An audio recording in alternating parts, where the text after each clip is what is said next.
चलिए आज एक बहुत ही पुरानी लेकिन कमाल की कहानी सुनते हैं। ये कहानी हमें बताएगी कि फोकस यानी ध्यान की ताकत आखिर होती क्या है। तो शुरू करें सफर को। तो बात बहुत पुरानी है। एक ज्ञानी गुरु हुआ करते थे और उनका आश्रम भाई ज्ञान चाहने वालों से हमेशा भरा रहता था। लोग ना दूर दूर से आते थे अपने ज्ञान की प्यास बुझाने। पर सवाल यह है कि उस ज्ञान की असली कीमत क्या थी? क्या उसे सोने चांदी से खरीदा जा सकता था?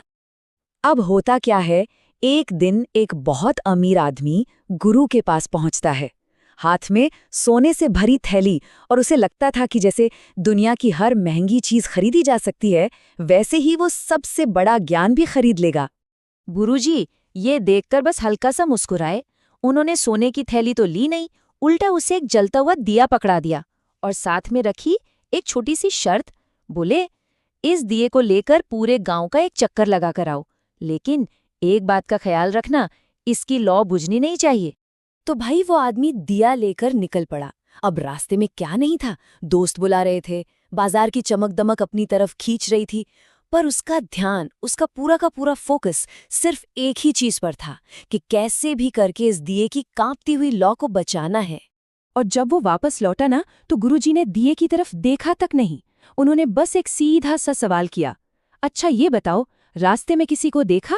उस आदमी ने सिर झुकाकर जवाब दिया, नहीं गुरुजी, मेरा तो सारा ध्यान बस इस लौ को बचाने में ही था। बस यही सुनकर गुरुजी ने समझाया। बोले, देखो, असली ज्ञान कोई जादू मंतर नहीं है, वो तो मन का यही फोकस है, यही एकाग्रता।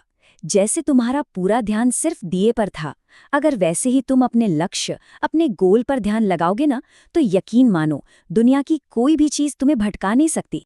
तो इस कहानी का सार क्या है? यही कि असली सफलता पैसों से नहीं आती, वो आती है अटूट ध्यान से, जबरदस्त फोकस से। अब सोचने वाली बात यह है कि आपकी जिंदगी का वो दिया क्या है, वो कौन सा लक्ष्य है, और क्या आप उसकी लौ को बचाने के लिए पूरी तरह से तैयार हैं?